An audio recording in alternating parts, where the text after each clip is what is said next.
Normal doesn't mean like I'm healthy. Normal is a statistical definition, a normal curve.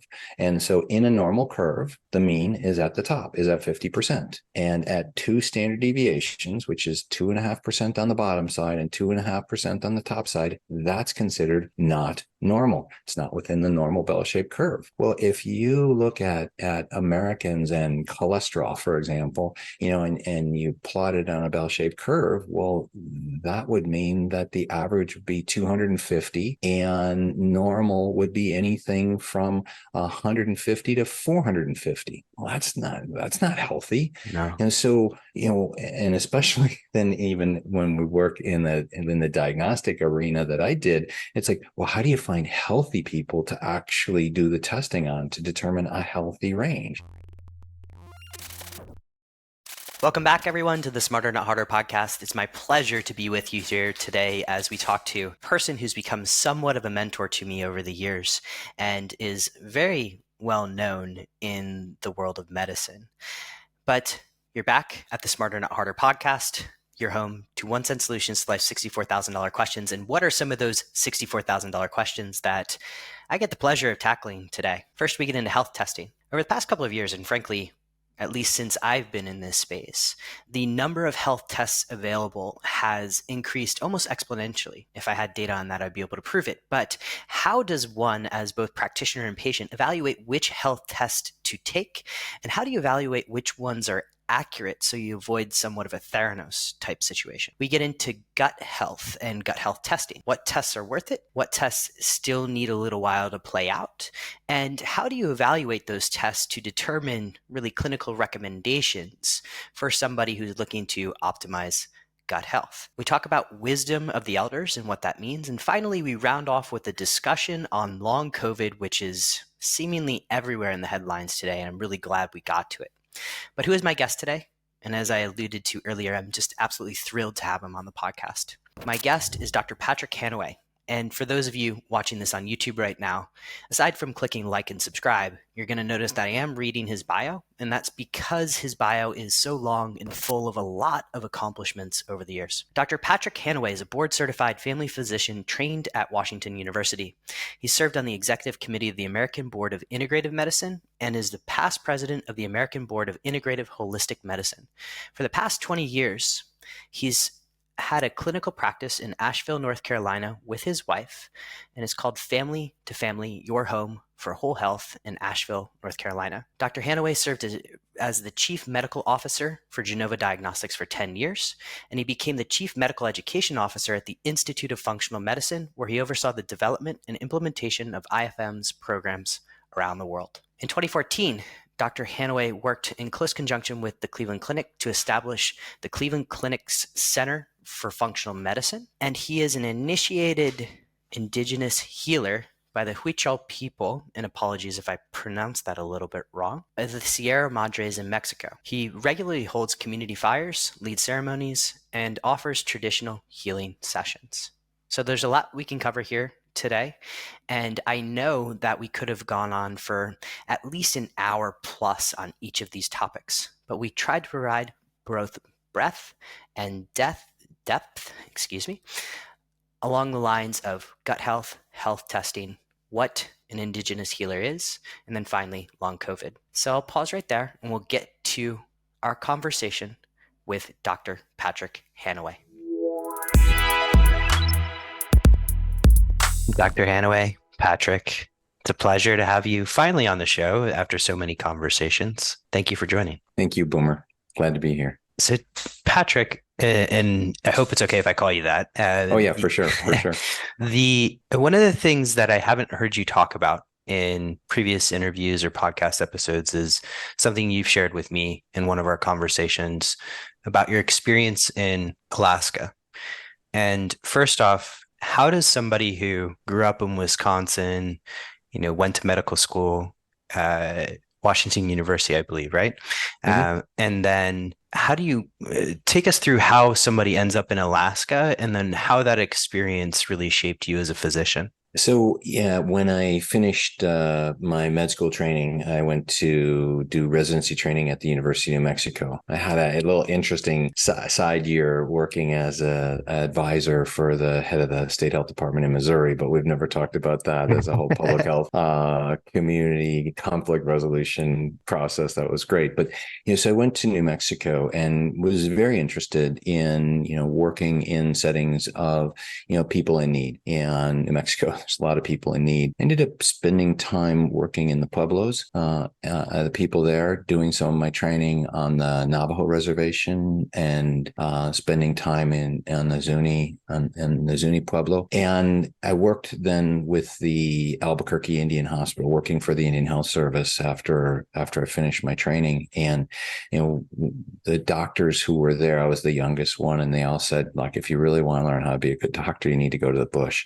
And at that time, I had worked for someone doing a locum, and he became the clinical director of this hospital, this 30-bed hospital in Bethel, Alaska, on the Bering Sea, a town of about 4,000 people, covering an area of 22,000 native Yupik Native Alaskans in an area as big as Oregon. And so I went up there. There were 10 doctors who were there with me. And you're 500 miles from Anchorage, and the nearest road is 500 miles away. So it's a different kind of, you have to become confident. You have to learn. You have to pay close attention. You have to listen, and you have to be with these people where they're at in the cycle of their lives. Because as Indigenous people, they were used to being in the winters where the river froze in October and broke up in May. Where they spent their whole summer at fish camp to be able to gather the fish and the berries that would help them subsist through the remainder of the year. And then dealing with the issues of westernization and changes in diet and increases in heart disease and various kinds of infections that went on. And so I learned a great deal. I gained a lot of confidence. Part of what I've also said is, I've been interested in the arena of wellness, prevention, integrative medicine, lots of different names for it, since I was in medical school and focused on nutrition. And this was kind of my trial by fire to be a classic Western doctor doing those kinds of skills. And I proved to myself I could do it. I proved that if I moved away from that kind of medicine, it wasn't because I was afraid of it or I was ineffective. I proved that I could do it. And that time was also really seminal for me in being able to see the effects of lifestyle and nutrition on overall health and disease states. And that really the Western tools, the Western medical tools that I learned in training were insufficient or ineffective at being able to really reverse complex chronic disease.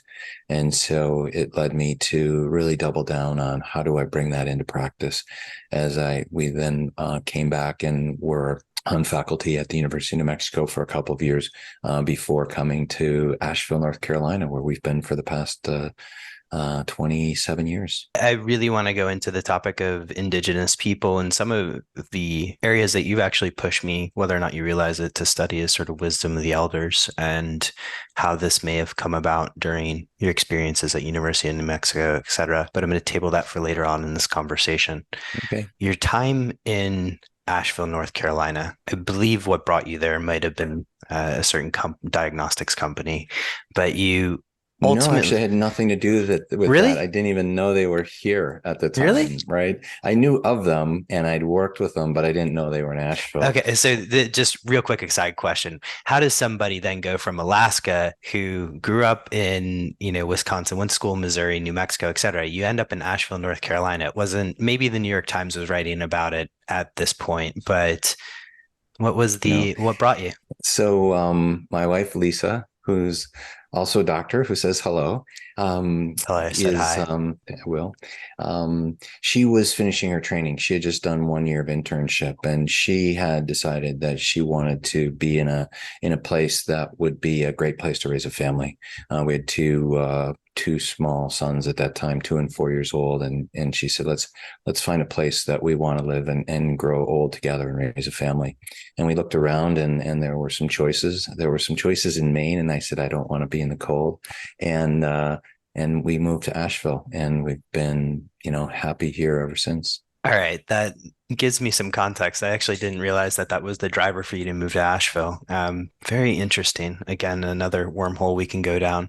Yeah. When you're translating lifestyle medicine or lifestyle and nutrition, which you saw firsthand how those adoptions of Western diets, so to speak, in Alaska change people, what led you to get into more of the diagnostic side of it? What led you to look into testing? Because coming from a traditional medicine background, it's not like you're always testing the Krebs cycle. What drove you in that direction? Right. So it had to do with this, and at this point in time, by the time we moved to Asheville, I had studied in med school acupuncture. I had studied herbology. I'd studied mind-body medicine. I'd studied osteopathic manipulation and craniosacral therapy. I had, deeply studied nutrition. I began to study Tibetan medicine and Ayurveda from, seeking elders. So I had a broad perspective as we opened up our practice to be able to offer this. But I didn't have any framework to be able to hold it all together. It's just, one goes with cognitive bias or recency bias of what I most recently learned. That's what I'm going to apply. And, it's like, okay, so magnesium and fish oil and, and turmeric, and these are all great. But, the people would come to me and they were sick, and they'd tried all these things. So how do I have a framework to begin to understand how to start? I knew from a naturopathic perspective that, starting with the gut, and I'd already had experience with doing that, but it's like, how do I know what the steps are so that I'm not just taking a grab bag of a lot of tools, which is how I describe integrative medicine. They're great tools, but if you don't have a structure and a process or a system for how to be able to work with and integrate those tools, you're not going to be able to be effective.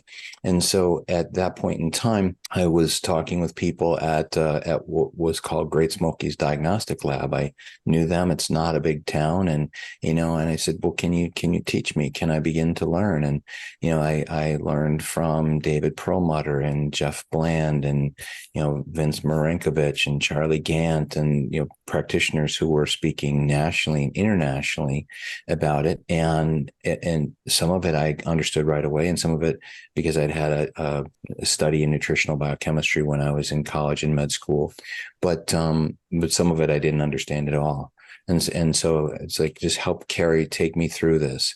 And they did. They showed me the steps of like how I can learn about micronutrient nutrition, how I can learn about what's happening with the gut, and talking about the gut microbiome in 1998 and being able to dive into that.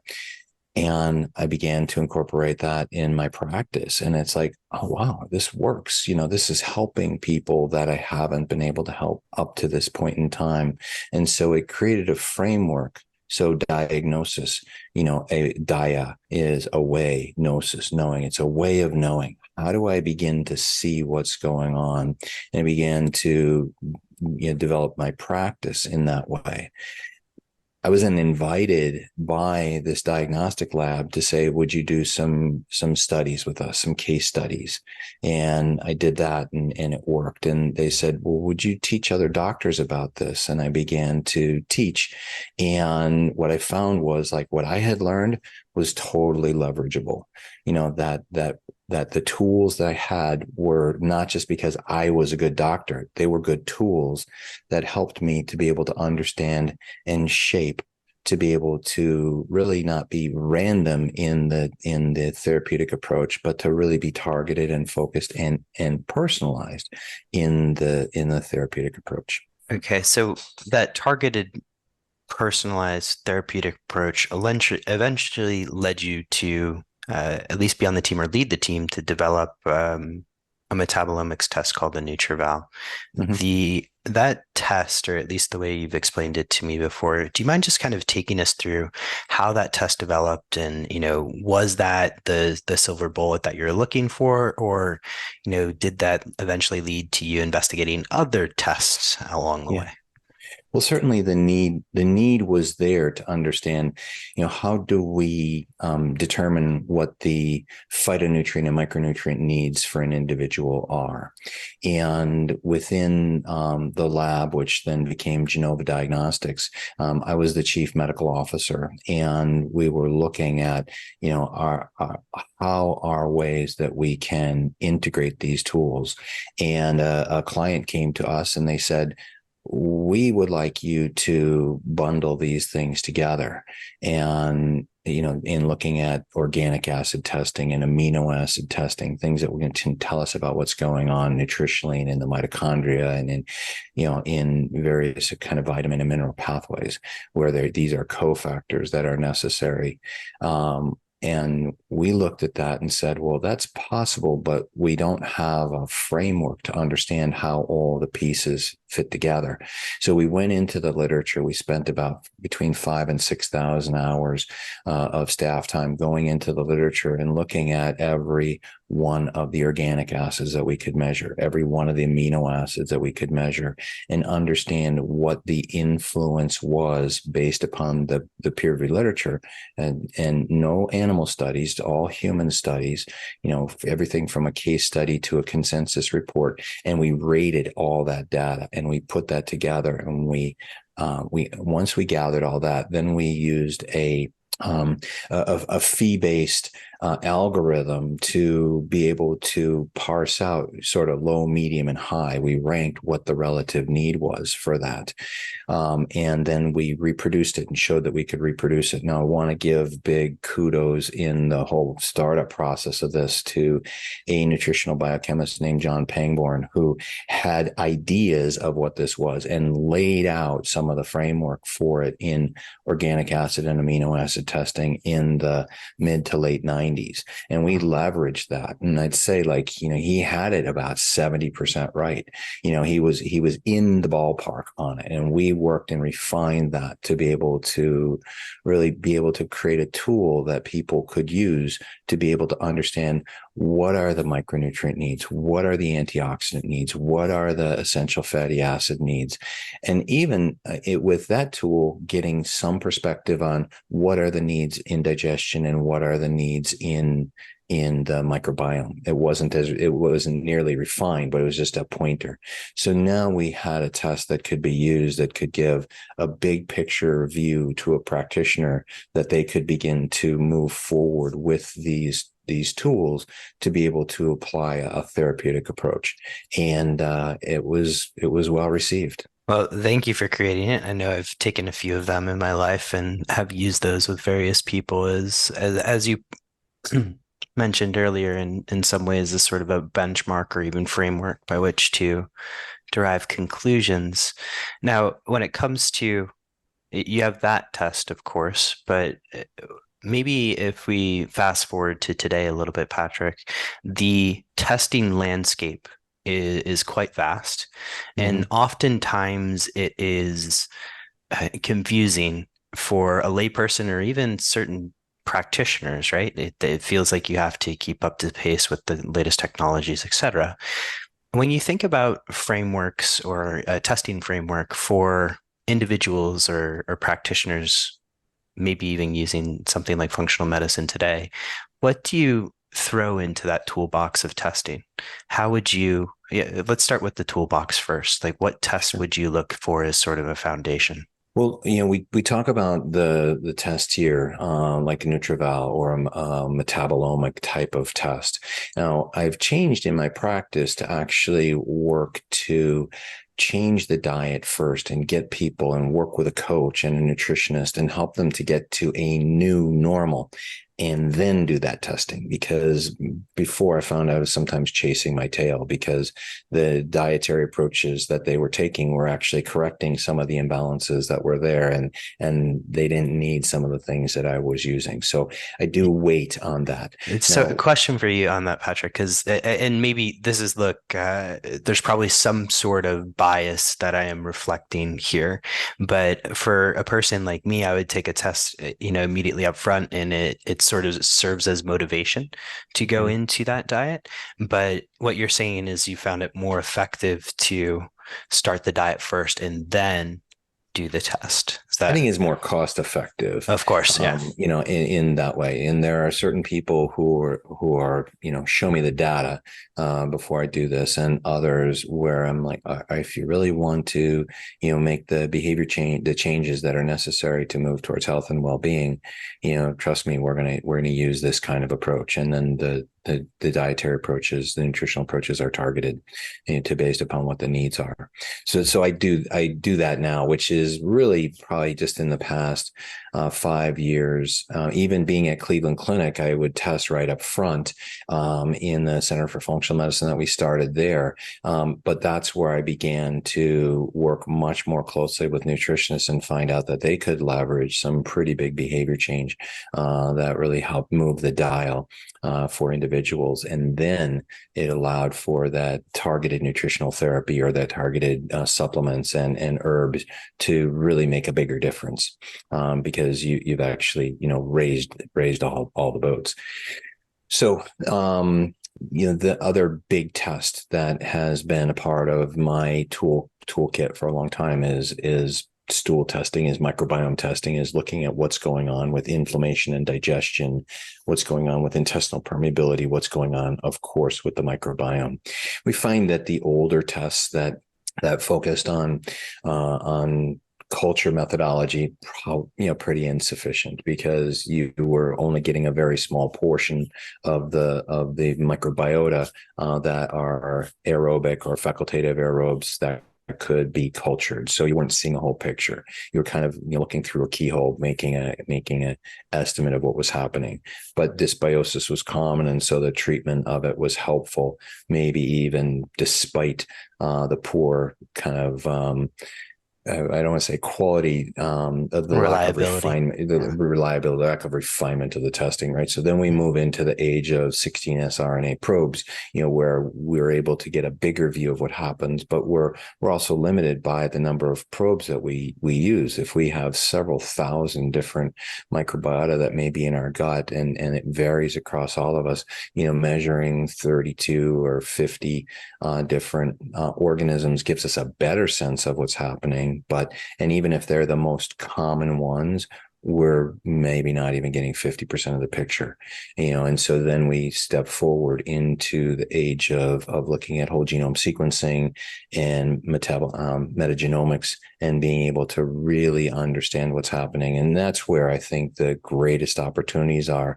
And those now will be combined with metabolomic testing, where we're really looking at a much broader array of metabolomics, both fecal metabolomics and serum metabolomics. And that's where I think that the opportunities are of companies that are actually integrating all of those components together, to be able to give a clear picture of what's happening, because we recognize that, there's over 1,000 different metabolites that are produced. And some say there may be more than 10,000. We can't measure all of them, that are produced by the gut microbiome. And really, that's the commonality. Like, we have a common theme of what gets produced. Who produces it doesn't make a big difference. Which bacteria, like we've overemphasized the metagenomic standpoint in which bacteria is, and is it Christianella or is it Akkermansia? That's less important than if you have the proper array of metabolites that are being produced. So we have diversity. You've heard me say this, that there's diversity in the gut microbiome. Diversity in Paris is different than the diversity in Bangkok, is different than the diversity in Johannesburg.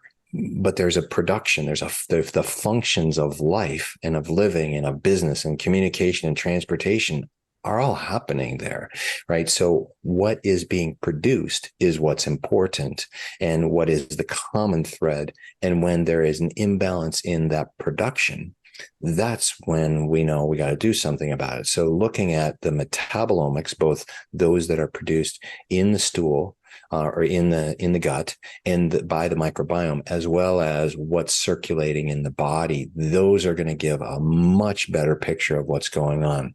And I'll just digress for a moment, because this was the work that the Institute for Systems Biology and Lee Hood and Nathan Price were doing. And, they did their first, Pioneer 100, where they were assessing people every 3 months and using coaches, which later became AirAvail, but it wasn't a sustainable business model for them to be able to do that. So as I was learning about this and hearing about it, I went to conference at ISB through the Personal Lifestyle Medicine Institute, and I spoke at that, and I see, Lee Hood get up and he shows their data, and then he says, and here's how our coaches used it. And the way in which their coaches used it is they did the Genova testing with the NutriVal and the GIFX test to be able to understand, so that they could actually understand what they were seeing in the big data and be able to translate. So they're overlaying essentially the NutriVal on top of this sequencing, if you will, and that would, in many ways, you would be able to correlate the sort of phenotype based on the phenotype from the original data based on the NutriVal. Is that sort of what they're doing? They didn't go that far, because they weren't trying to validate the NutriVal. They were just saying, like, okay, we got a whole bunch of really cool metabolic data and metagenomic data, but we don't have any idea what to do with it. But if we run this other test at the same time, then we'll know what to tell the patients, and they'll change their behavior. And then we can see, okay, when they change their behavior to take these vitamins, or to do this diet, or to take this probiotic, or to, shift their sleep patterns, then we can see, how did that shift the NutriVal? That's fascinating. How So they basically shift the metagenomic, the metabolomic array that they were running, and the transcriptomic array that they were running. Yeah, I mean, it's just fascinating that they're able to use. It's brilliant in many ways that they're able to use this to build was initially an interpretive data set of the base level data, right? I just said, I talk about it, I laugh about it, because I'm sitting there, I'm like, I just laughed. I'm like, hey, this. That's my test. But it showed really a value of what we were already providing, and it was able to leverage change. And I think that it will continue to deepen in that way. Now, you said what else is in the toolkit. So the newer things that are in the toolkit, which are more motivational, looked at the work around telomere length and short telomeres, and the work from Blackburn and the group out in Stanford was interesting, in Berkeley, but it wasn't specific enough. And there's a group in Spain, life length, right? Life length, yeah. And they were looking at the percentage of short telomeres, which is really what the issue is. It's not what your average telomere length; it's the percentage of short telomeres. And so wanted to be able to bring that in and include that as really kind of an overall health status vital sign. But because of various, business mechanisms and difficulties with them being able to do that, and not being certified in the United States, having a lab here, it made it difficult. But now what we've seen is, the development of TruAge and other kinds of methylation testing and epigenetic testing that really is giving us an even better tool using Horvath's clock and other kinds of approaches. And so that's something that I think is a great tool to be there as essentially a vital sign of what is your biologic age at this point in time, and which way are you moving with it. It doesn't tell you what to do with it, but it tells you, how you're doing. Just like with a thermometer, when you have a fever, It doesn't tell you that you should take Tylenol or something, but it tells you got a fever. It tells Yeah. you there's something that you need to act on at this point in time. And I think that that's really helpful and leverageable. Yeah, those tests, and I'm curious to your thoughts to this because you and I have spoke many times, right? And you know that I do these tests quite frequently. And what I do find is this sort of trend data is very useful, similar Mm-hmm. to the ring or, the wristband that somebody might be wearing. Mm-hmm. But um, what I've noticed, at least in myself and a few others, is that increased muscle mass tends to coincide with increase in biological age. And so that also begs the question of the trade-off is, am I trying to decrease my biological age at the cost of muscle mass? Or should I keep that muscle mass on over time, knowing all the risks with sarcopenia, et cetera? Right. And, certainly, great book, Outlive by Peter Attia and talking. I think it's one of the best books I've read on these overall subjects that we're talking about. I just appreciate him. I have a slightly different view on, I think, the importance of nutrition versus the importance of exercise. I think he and I kind of flip those, but they're both really important. And whether it's 1-2 or 2-1 doesn't really make a big difference in the picture. And he talks about that muscle mass issue, in terms of overall quality of life. I think when we look at those people who are in the blue zones, we see that they're continuing to exercise and move. And I wonder how much of it has to do with movement and even strenuous movement through life Yeah. versus muscle mass. I just don't know the answer, but it's a fair question, and it's an important observation to keep in the mix, that you would use with an individual who may have, maybe stable in their biological age, but they've increased their muscle mass and they've increased their exercise. Super good sign.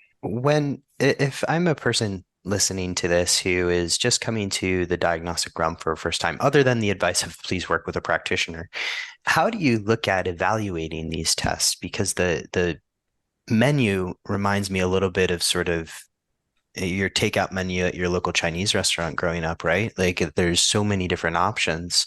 It can be confusing.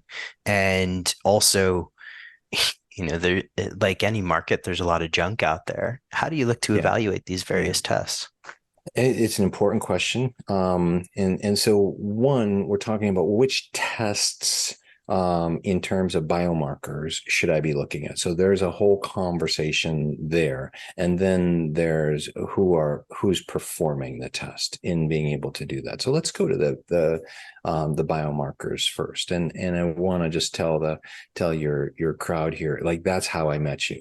Yeah. I saw your father. He came in, he had all of these tests that were done through LabCorp, but it was a great panel of stuff. And I'm looking at this, it's like, this looks very much like I would have. And there were even a couple things that I wasn't aware of or wasn't thinking about. And there were a couple of things I thought, no, you don't really need that. But, Yeah. I'm like, wow, this is really thoughtful. Like, who put this together for you? And he's like, that's my son, Boomer. Like, he did a really good job. Really? Of course, my dad would say really too. Yeah, but we dove into that, and that was what you have done in the let's call it the biohacking world of understanding, well, what are the ways? How do I look at insulin resistance? How do I look at all of these different components? When I go to a place or get a report from someplace like the Health Nucleus of Human Longevity, they've got 1,000 different tests that are on there, but people don't know how to interpret them and what's going on. It's like, wow, you didn't even say anything about the insulin resistance that's right here clearly in the data.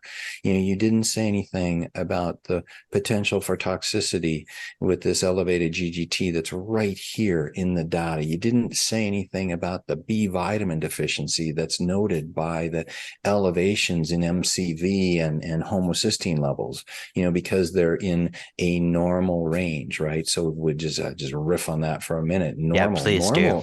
Normal doesn't mean like I'm healthy. Normal is a statistical definition, a normal curve. And so in a normal curve, the mean is at the top, is at 50%. And at 2 standard deviations, which is 2.5% on the bottom side and 2.5% on the top side, that's considered not normal. It's not within the normal bell-shaped curve. Well, if you look at Americans and cholesterol, for example, and you plot it on a bell-shaped curve, well, that would mean that the average would be 250 and normal would be anything from 150 to 450. Well, that's not healthy. No. And so, and especially then even when we work in the diagnostic arena that I did, it's like, well, how do you find healthy people to actually do the testing on to determine a healthy range?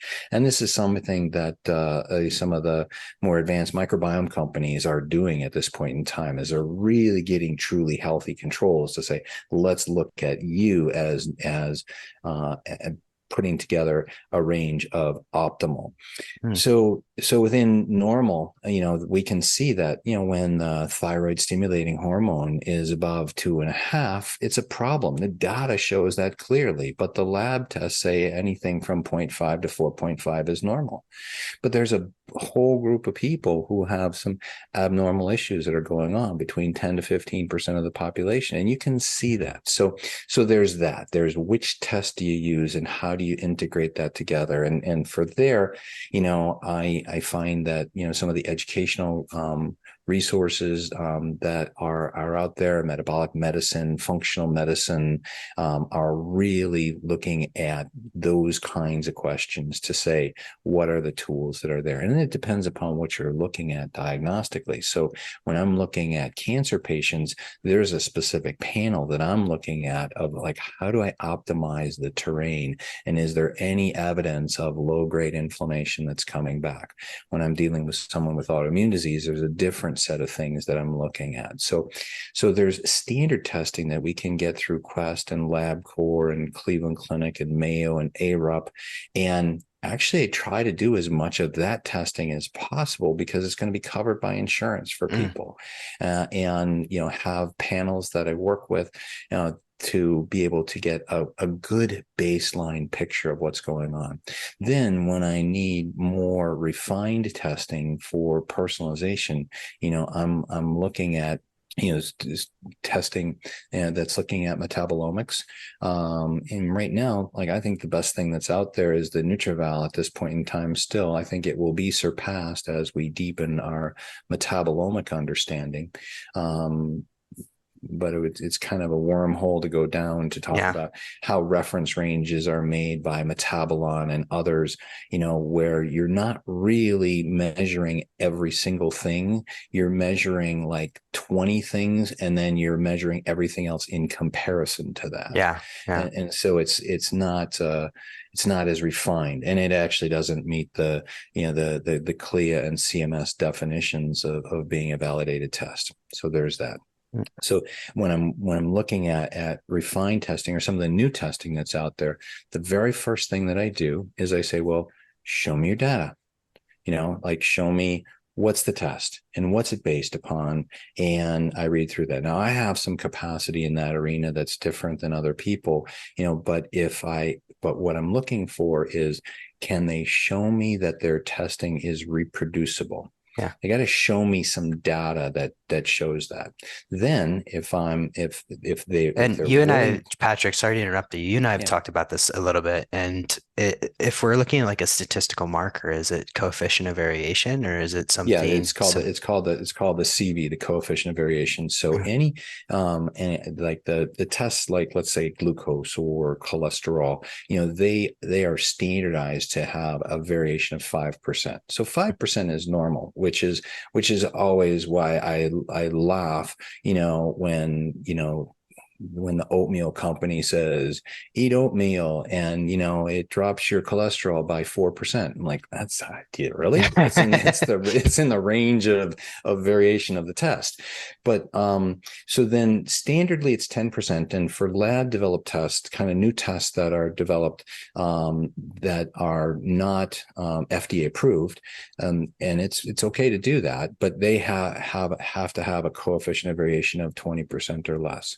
So they give me the data and they show me that. Then I'll say, okay, I want to do split testing, which is like I want to send, and I usually try to do it 3 times with paired samples. If I can only do it twice or once, I'm still going to do that. But I'm like, I want to be able to do this. And so what I do is I'll have a blood draw done, and I'll put it in 2 different tubes, and then I'll send it, under the name, make it up like Batman. Stacy George, and then George Stacy. It's like it's the same person, it's the same thing, or I've written it down, and then when it comes back, I'm like, is it reproducible? And so when I look at things like transcriptomics, when I look at things like some metabolomic testing, when I look at things like urinary mycotoxins, it just is not reproducible. Yeah. So it's like, well, so if it's not reproducible, if I send the same sample on the same person on the same date to the same lab, and here I get, this is completely normal, and the other one says this is completely abnormal, that means they don't know how to do the test in a way that is reproducible. So every single result I get, I don't know, could it be wrong in this direction or wrong in this direction? Just don't know. So that makes it an unusable test. Do not use that test for that company. It's certainly possible that they may have other tests that they do just fine on. It's possible that, when we look at, certainly a flow cytometry, and there can be changes in the flow cytometer that happen, and it needs to be readjusted, and they work with that, and then they do it again. So the company I work with doing flow cytometry was having problems. When they start back up, I'll do split testing and make sure that and there, I've used them before. I know they're honest about, hey, we're having some problems here. We'll let you know when it's back online, but I'll do a split testing and make sure that it's equivalent. That in itself is actually refreshing, that they told you ahead of time, exactly. Like, hey, we're having issues. Exactly. That's a good sign usually. Yeah. So those are the ways in which I do that. And I see a lot of practitioners say, like, that's a lot of extra work, to do that. I don't want to have to do that. To which I respond, well, if you don't want to do that, then don't do the test. Because you're going, then you've already made a decision that it's not worthwhile doing the test. Because if you do the test and you just say, oh, I think it's going to be okay, you're making an assumption that everything's okay, but you don't know what you're getting. And some of the kinds of treatment approaches, like looking at urinary mycotoxins, for example, can be pretty aggressive for people and can have an effect on overall health and well-being. And if you're actually treating someone and they don't need to be treated, that's a problem. Yeah. Doing a little, I'm not sure if the quote attributable is correct, but at first do no harm. And that is one of those things that doing this investigation due diligence helps. The interesting thing about that, I just learned this recently, like primum non nocere, first do no harm, it's ascribed to Hippocrates. Hippocrates never said that. Yeah, I've heard that as well. That's why I put that little disclosure out front, because I wasn't sure it was actually Hippocrates who said it. It's not, and we don't know who said it, but it's still a good idea. Patrick, on the sort of continuum or spectrum of gut health and what we are learning about the gut, obviously we've made progression. But where are we, and where would you like us to go in the next several years? Because it sounds like there's still a lot to learn. And we know quite a bit now. We know certainly a lot more than we used to, but where do you think we're going in the next couple of years? Well, the one word answer, it's a hyphenated word, but is postbiotics. It's really looking at what's happening there. These are the the products of the bacteria that are present in our gut microbiome. And so we see that we all have variations in the actual constituency, as I said, the types of diversity that are in our guts, but what gets produced is relatively similar and is going to tell us about where the overall status of health or imbalance are in an individual and how to be able to work with that. I'm giving a talk next week on the gut and the microbiome as antioxidant. It's not like it actually, the microbiome and the products of the microbiome actually are antioxidants, and they also, something like urolithin A, which has an impact on the mitochondria. But people are now taking urolithin A, but there's a whole array of urolithins, and there's a signature pattern of urolithins. And so why we would think, if we have the right balance in our gut, that when we take in things like pomegranate extract, we produce these urolithins. So why would we think that it's just one? It's like, to me, the equivalent of thinking that vitamin E is just, gamma tocopherol, and we just take a whole bunch of gamma tocopherol and things are going to be okay. And yet the studies even 20 years ago, looking at prostate cancers and other cancer, and then lung cancer, were like, they gave the people just gamma tocopherol, and the cancers got worse. Yeah. Especially in the smokers. So it's just it's like the way we approach. Yeah, we approach this. This is sort of the way in society, and generalizing society. Like, we approach this in a very reductionist thing. Okay, this works for this one situation. Let's roll it out as a supplement, mark it up 1,000%, and sell it to people, right? Rather than giving them the blended, or even in the case of urolithin, pomegranate extract, right? Like, there's always that approach.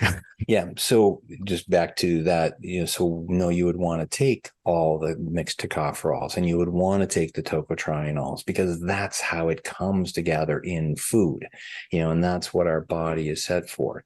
And with something like pomegranate, and the production there, it's contingent upon what your microbiome is. Some microbiota are able to produce the urolithin signatures, some are not. We don't yet know what the factor is and how to be able to do that. So that, to me, is where the really fascinating part is, that we begin to understand how to be able to shift the community of the microbiota using foods and other kinds of supplements and herbs to be able to bring a balance, so that it has a balanced production of the postbiotic metabolites. Wow.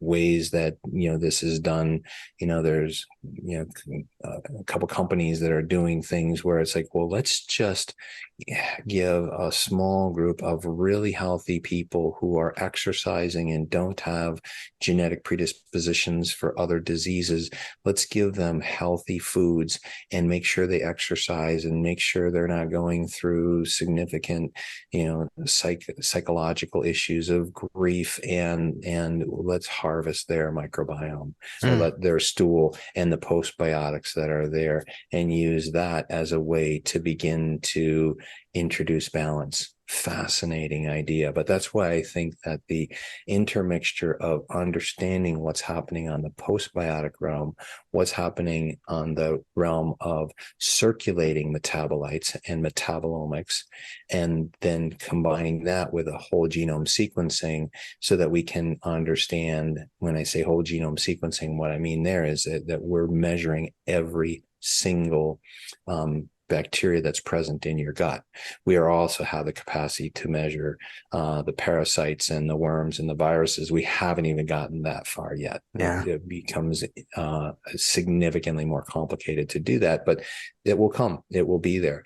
And so we'll begin to understand that, and we then compare that with, well, what are the symptoms going on for this person? We may even bring in what their genetics are. We have the capacity to really be able to see where balance is from a diagnostic perspective, and that's going to help to refine the tools. But what's going to happen is it's going to refine the tools, and it's going to come down to say, like, eat a diet that is food, real food, not synthesized, real food, mostly plants, not too much, like Michael Pollan says. Mm-hmm. It's like, but on that's on the prevention side. On the therapeutic side, we actually need to have some really kinds of targeted interventions that will make a difference. We've talked about this, when I had cancer and I, took a ketogenic diet, not because ketogenic diet is good for every cancer, but it was good for the type of cancer that I had and the type of therapy that I chose. Right? It's targeted exactly for that. So there's not a one size fits all diet, and there's not that one diet is best for everybody. And when we're working with it therapeutically, working with someone who's deeply insulin resistant and overweight and using a ketogenic or a Mediterranean diet, or someone who are going to use a really kind of Dean Ornish, low fat, chips kind of diet. It is effective for a certain subset of people. Yeah. And so therapeutic diets are different than what I'm talking about in terms of the big picture. I think the essence that we're going to learn is about the foods that we eat and having them be related to land that is nearby, that we live on, and that is cultivated in a regenerative way. It's funny because we're in this era where artificial intelligence is actually starting to come online. Compute power is cheap, and I'm working on this on the side a little bit. And I say it's funny because we're going to do all this work. We're going to spend all this money on all this testing, and you might end up with Michael Pollan's little book as your guide for here's what your optimal diet is. But to your point, when it does get to that those diagnoses where you need to have that therapeutic diet, that's where it becomes incredibly valuable. It's exciting.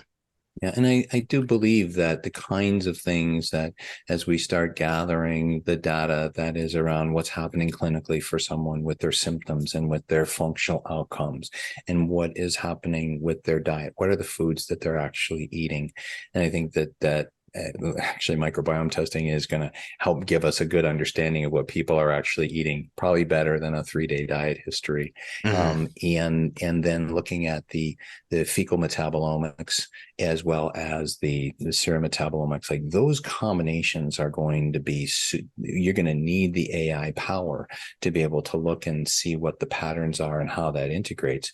And that's exciting because, what we're seeing now, kind of taking it on an offshoot, is let's look at what we're hearing about and seeing about the gut-brain microbiome axis and what's going on with how much the postbiotic metabolites have an effect on overall psychological function, and diseases, anxiety and depression, even Alzheimer's and things of that nature. So we've got that. And then we've got how the microbiome itself is interacting with the vagus nerve, is interacting with the movement of cytokines and other inflammatory metabolites that make a difference. And so we can see that the shifting of what's going on in the gut microbiome and its production has an impact on every organ system in the body. Okay. There are so many questions I want to ask you on the gut microbiome. And this is as I kind of went through what I thought the outline of this conversation would be in my head, I recognized that an hour and a half was simply not enough. But I want to transition at the risk of just spending the entire episode on this topic. I want to transition into education and your role as sort of an educator to other practitioners. You played a very significant role in developing the Institute of Functional Medicine, the Cleveland Clinic Center for Functional Medicine. You've already mentioned those. What drove you to, I guess, take those tools that you had and say, like, hey, rather than keeping these to myself, I can share these with others. What was that calculus like in your mind? Because in many ways, you had all these great tools, you knew everything about it, and you could do sort of the classic capitalist thing and monopolize it, not share it with anybody, and mint a living. But you decided to flip into an educator. How did that work? I don't know. For me, the word doctor comes from docere. It means to teach.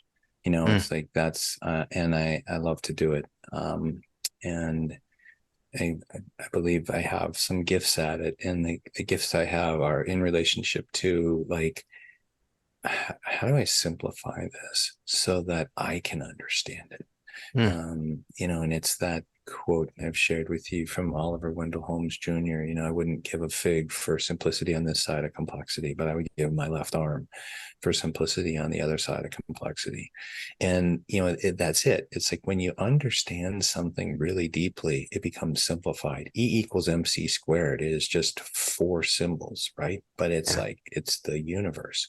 So the ideas of how to be able to bring these forth so other people can learn them, and seeing, I remember literally sitting at my desk going through this, talking to other doctors, and the doctor coming back and saying, I did exactly what you told me, and the person got better. And I'm like, wow, that's like, it doesn't have to do with me. It has to do with the understanding that can be carried forward. And so that really is how wisdom is carried forward in lineages, if you will. And the indigenous elders have taught. It's like, let's listen to the original instructions, and let's pay it forward.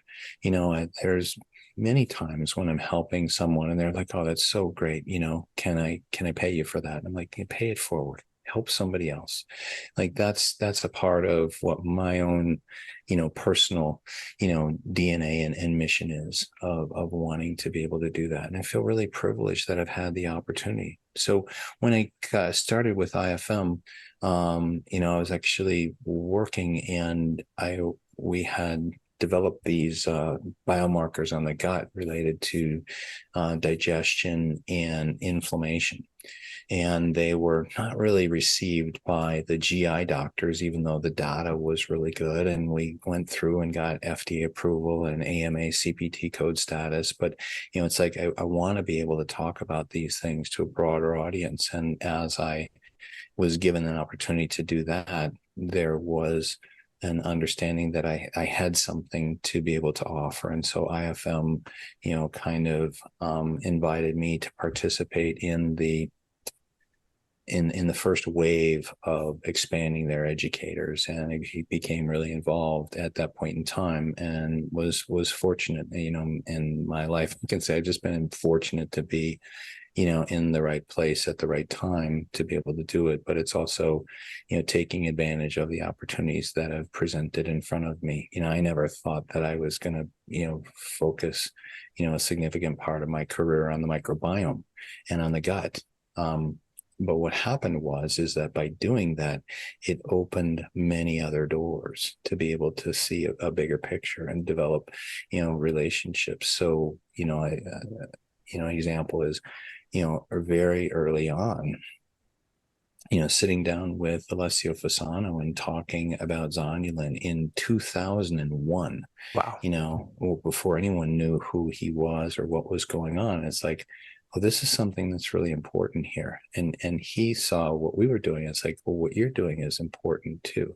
But he's a high-end researcher at an academic institution. And, we've been able to maintain a relationship over time, and seeing the work that he does. And it's leveraging that. And the thing about what we've done in functional medicine is it's really a clinical translation of what the information is that's out there. We're listening and looking. So when we talk about, whether we talk about permeability that started to be talked about, or leaky gut in the late 80s, or talking about insulin resistance in the early 90s, or talking about food sensitivities in the mid 90s, or talking about the microbiome in the mid 90s. It's like, then we talk about homocysteine, and we talk about, hormone metabolites and hormone metabolism. It's like, each time we're bringing forth the ideas, in the range of 15 to 20 years before they become accepted. Not every single idea has come forth, but the ones that, IFM moves through a process that's really about filtering and discerning. of what meets the bar to be able to teach about it. So there's very little that I see in the teaching of functional medicine that is on the bleeding edge. That the bleeding edge tends to be more about making guesses and having the opportunity to make money on something. That's not where the focus of functional medicine. Functional medicine is really more at the level of, how do we discern and bring this into a system, and how does it fit together? And I'm just proud to be able to have been a part of that over time. Very cool. And just a brief anecdote here, Patrick. I'm not sure if you recall this conversation, but I believe it was over coffee in one of your fine coffee places in North Carolina. But at the time, you might have been encouraging me to get a hobby other than work. And you mentioned something about your love of studying the wisdom of the elders, really. And throughout this conversation, you've mentioned some of those experiences. That conversation that we had that time in North Carolina actually sent me off on a beautiful tangent that still continues to this day. So thank you for that. But what I want to kind of draw out for the audience here is that wisdom in the elders exploration. How has that played throughout your life? And how do you now kind of draw it into your practice and some of the stuff you're working on up in New York, I believe, also in North Carolina too? Mm-hmm. Yeah. Well, it's really where my primary focus is at this point in time. And so when you speak about the elders and speak about indigenous traditions and original instructions, those are things that I first became exposed to in a deeper way in New Mexico. And sitting with elders and listening to their stories and being respectful with them. Also, of spending time with some really amazing Tibetan Rinpoches and teachers there, as well as Dr. Sunil Joshi, who's this amazing Vaidya in India. So I was learning from these people, and it's like they have some understanding that's deeper than what my Western scientific knowledge base is. So I began then studying something called plant spirit medicine, which is not to be confused with plant Yeah, you medicine. almost said plant medicine, and there are going to be a few people in Austin, Texas that would have been But plant spirit medicine, which is really a way of connecting not just to the constituents of the plants, but to the spirit of the plant, and that teaching through Elliot Cowan uses an organizational system of Chinese 5-phase or 5-element approach to be able to understand the movement and flow of how to work with the body. But that was an important introduction to me that then ended up leading to a vision quest that ended up leading to me working with the Wixarika people, or known as the Huichol people in the Sierra Madres in Mexico. And so more than 20 years ago, I started going on pilgrimage to sacred sites and making offerings and learning, and then was initiated as a traditional healer. The word is Marakame, by the Wixarika people about 14 years ago, and in that have worked with the Blue Deer Center. The Blue Deer is the singer of the song of creation by the Wixarika people. And so it's called the Blue Deer Center. And we bring elders from other traditions there to be able to offer teachings and to really, I think a simple word is to remember. To remember the ways in which things have been done, and to be able to listen, to the world as it exists. It's here to help us. All of nature is here to help us. And humans, we are part of that natural world. We're not separate from it. So how do we begin to integrate that? So when I'm working in practice, and now, I continue to see patients who have been patients of mine in the past. And I am taking on some new long COVID patients through a special protocol that we're working with. And we may have a few minutes to talk about that. But, where I find with my patients, it's like, it's not only about that right relationship with food and with lifestyle and sleep and stress, but it's also about what's going on in your heart, and how is meaning and purpose driving in your life, and when it's not, then how to help them to listen to what's the world telling you. And we've talked about this, but when the world was telling me I had cancer, it's like, okay, growth out of control, I need transformation, better freaking change what I'm doing or I'll die. And I did, and it wasn't easy, and there were some times where I didn't even want to keep going, but I'm a different person. We've known each other through this whole time, Yeah. And while there's some knowledge base is still there, but the way in which I approach life is different, and it feels right, and it feels like it's more in balance. Still work to do for sure. Thank you for sharing that. I wanted to especially get that part into this conversation before we closed out. And your journey, and I've known you both before and after, and the person that I speak to today is a very different person, as you say, and maybe balance is the word. I mean, maybe you've cracked the code, and so it's been lovely to know you throughout. So thank you, Patrick. Let's talk about that long COVID point just to close out the conversation here. I know you have to go, but the work you're doing in long COVID, I'd love to hear more about it. So when COVID hit, for all practical purposes in the United States, the first week of March of 2020, I had just agreed to help and be an advisor for the CEO at the Institute for Functional Medicine around issues of policy and teaching and research. And she came back to me. I think it was like on a Friday, I signed the contract. On a Monday, she said, I need you to work on COVID. It wasn't even called COVID then, right? It was a SARS-CoV-2 virus. Yeah.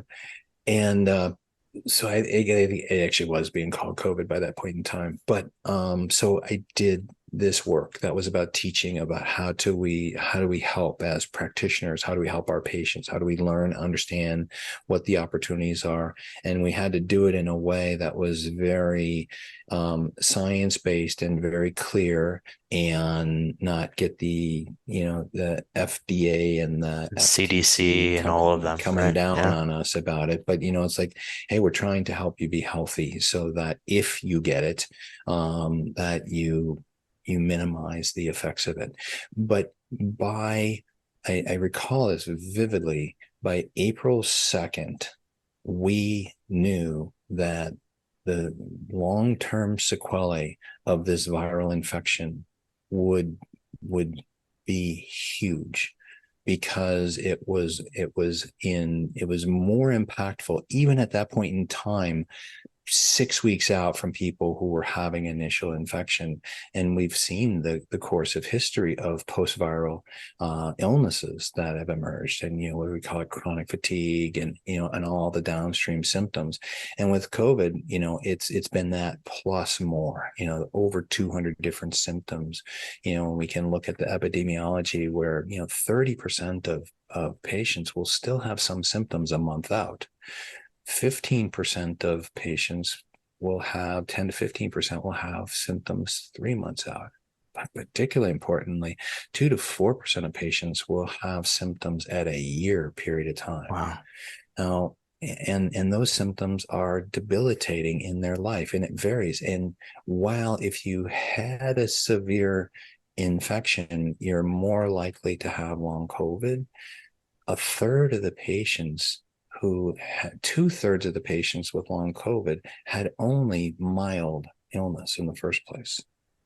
And nearly a third of the patient had almost no symptoms. They don't have any other risk factors. If you got someone who had a mild case, but they're, 5'10", 320 pounds with a BMI of 39 and a hemoglobin A1C of 7.4, it makes sense.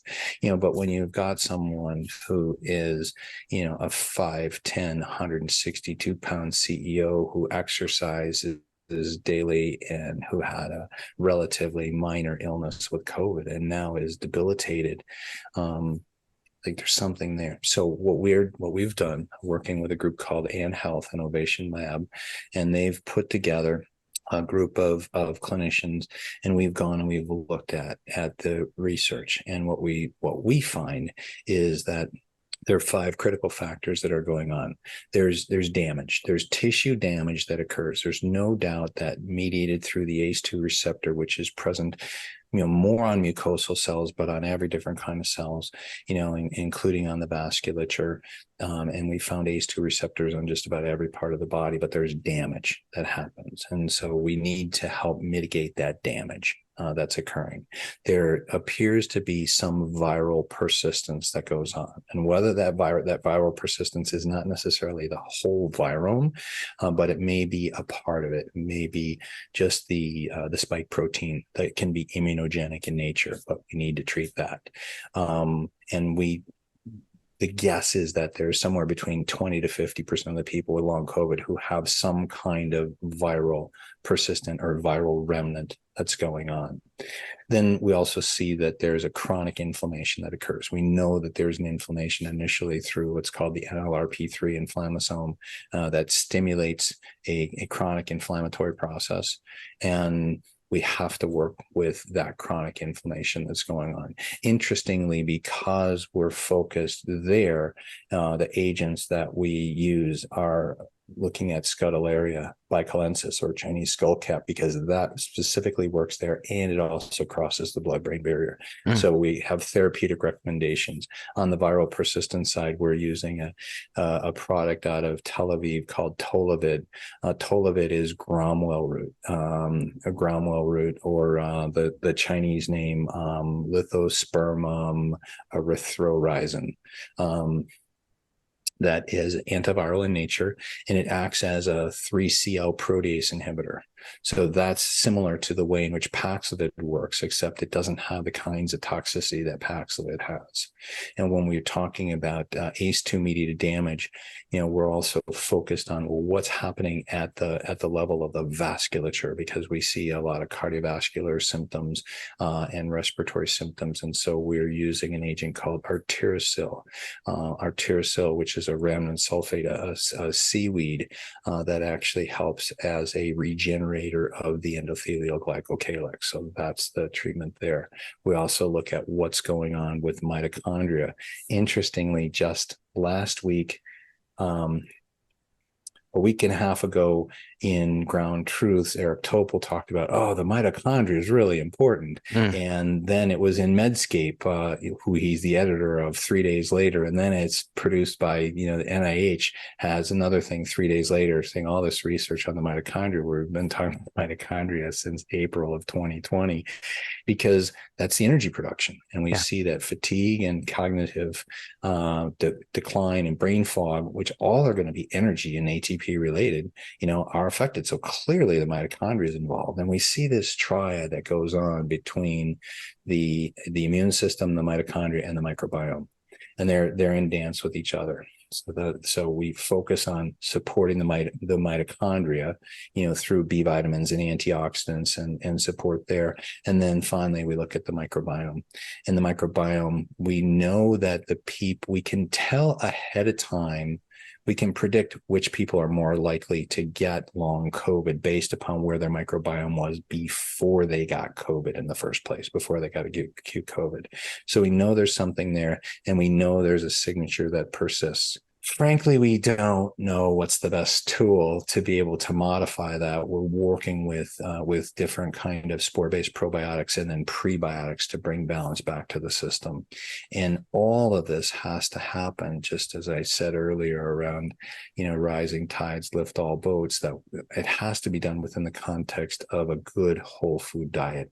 We look at the Whole30 diet. It's a great tool that's out there and available, simple with a lot of ease for people to integrate, and then working to deal with what's going on with their stressors. But those 5 areas are where our focus is. And we've been able to demonstrate.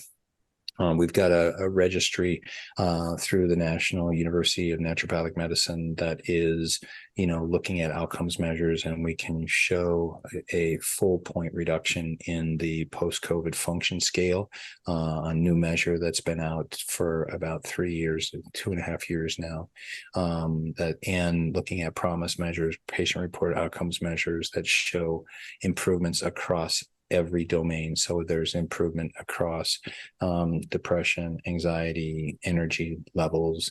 How am I going to miss this? Overall health status, social interaction, and sleep.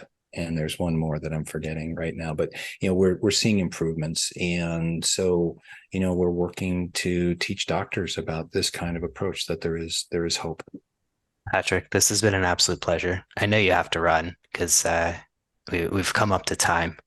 Mm-hmm. One very quick question: if you can have one piece of advice for people to live smarter, not harder, what would it be? Eat real food. Beautiful. Dr. Patrick Hanaway, this conversation recorded has been a long time coming. I'm looking forward to the next time I get to have a meal or coffee with you in North Carolina or wherever it is. Thank you for making the time. Or maybe in Amsterdam. Maybe in Amsterdam. Or Chicago. Who knows? Let's see. Okay. Thank you, sir. Thank you. All right, let's just wrap up here. That was a phenomenal conversation. If you can see my face right now, it's smiling from ear to ear. Dr. Hanaway is a wealth of information, and as I alluded to in the introduction, he's become somewhat of a mentor to me over the years, and I always appreciate his counsel. So what did we cover today in those $64,000 questions? We got into health testing and how you as a practitioner can look at these gazillions of health tests out there and evaluate them yourself and decide which ones may be useful to you and your patients or clients in your clinical practice. We talk about gut health and how those various tests apply to gut health and how you may be able to detect actionable insights from those tests. We got into indigenous healers and the work of indigenous healers, and finally, long COVID. For those of you watching this right now, on YouTube, please click like and smash that subscribe button. And if you're listening to this on Apple or Google or Spotify or wherever you're listening to your podcast, please leave a 5-star rating and a comment. Every comment helps. Thank you again for tuning in. And this has been another episode of the Smarter Not Harder podcast, where we provide you 1-cent solutions to life's $64,000 questions. Have a wonderful day.